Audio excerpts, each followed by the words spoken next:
வேலூரில் கடந்த 10 நாட்களுக்கு மேலாக வெயில் சதத்தை தாண்டி பதிவாகி வருகிறது. நாளுக்கு நாள் வெயிலின் தாக்கம் அதிகரித்து அனல் காற்று வீசி வருவதால் மக்கள் கடும் அவதிக்குள்ளாகி வருகின்றனர். இதுகுறித்து வேலூர் மாவட்ட செய்தியாளர் பிரதீப் குமார் தரும் தகவல்களை கேட்கலாம். வேலூரில் கடந்த 10 நாட்களுக்கு மேலாக 100 டிகிரி ஃபாரன்ஹீட் மேலாக வெப்பமானது பதிவாகி பொதுமக்கள் மிகவும் அவதிப்பட்டு வருகின்றனர். மார்ச் இறுதியிலிருந்தே தற்போது வேலூர் மாவட்டத்தில் வெயிலின் தாக்கமானது அதிகரித்து காணப்படுகின்றன. இந்த வெயிலின் தாக்கத்திலிருந்து தப்பிப்பதற்காக பொதுமக்கள் சாலை ஓரங்களில் இருக்கக்கூடிய பழச்சார் கடைகள், இளநீர் கடைகள், நொங்கு கடைகள் இது போன்ற நீர் ஆதாரங்கள் கொண்ட பொருட்களை நாடி செல்கின்றனர். அது மட்டும் இல்லாமல் இந்த வெயிலின் தாக்கமானது அதிகபட்சமாக 108 டிகிரி ஃபாரன்ஹீட் ஆனது வேலூரில் பதிவாகி இருக்கின்றன. இந்த அதிகப்படியான வெயிலின் தாக்கத்தின் காரணமாக வாகன ஓட்டிகள் கடுமையாக பாதிக்கப்பட்டு வருகின்றனர். குறிப்பாக வாகனங்களை சாலைகளில் இயக்க முடியவில்லை என்று அவர்கள் தெரிவித்திருக்கின்றனர்.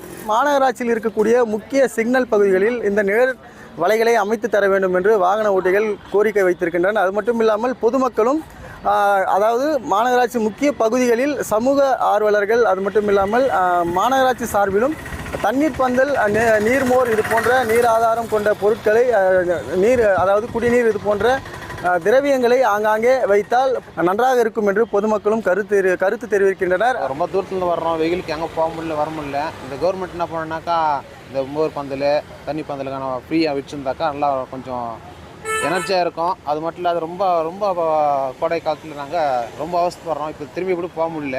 வேலூரோட வெயிலை மார்ச் 1ஆம் தேதியிலேருந்தே வந்துடுச்சு. இன்னும் சொல்லப்போனால் கடந்த 45 நாளாக கடுமையான வெயிலாக இருக்குது. அதுவும் கடந்த ஒரு வாரமாக முகமெல்லாம் கருத்து போகிற அளவுக்கு பார்த்திங்கன்னா வெயில் இருக்குது. நாங்கள் பார்த்திங்கன்னா கலெக்ஷனில் இருக்கோம், வெயிலில் தான் சுற்றுறோம். காலைல 8 மணிலேருந்து நைட்டு 8 மணி வரைக்கும் வெயிலில் சுற்றுறோம். ஈவினிங்க்கு மேலேயும் இந்த அனல் காற்றும் வீசுது. டிராஃபிக்கில் அங்கங்கே நிற்கும்போது பார்த்திங்கன்னா ஒரு நிமிஷம் கூட நிற்க முடியல, அந்தளவுக்கு வெயில் உருகுது.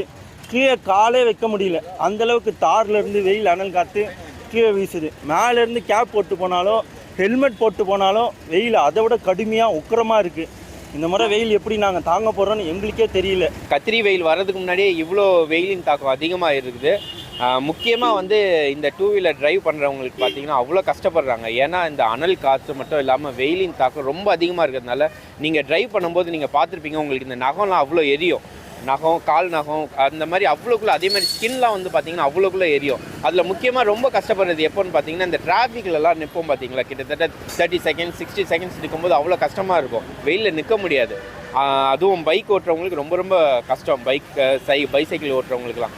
ஸோ அந்த மாதிரி டைமில் மக்களுக்காக மாநகராட்சி சார்பாகவோ இல்லை கவர்மெண்ட் சார்பாகவோ ஏதாவது நிழலாக இருக்கிற மாதிரி, ஃபார் எக்ஸாம்பிள் அந்த க்ரீன் கலர் ஷீட்டு இருக்கும் இல்லைங்களா, அந்த மாதிரி ஷீட் போட்டு கொடுத்தா ரொம்ப ஹெல்ப்ஃபுல்லாக இருக்கும். வெயிலிருந்து தப்பிப்பதற்காக ஏற்கனவே தமிழக அரசு அறிவுறுத்தலும் அறிவித்திருக்கின்றது.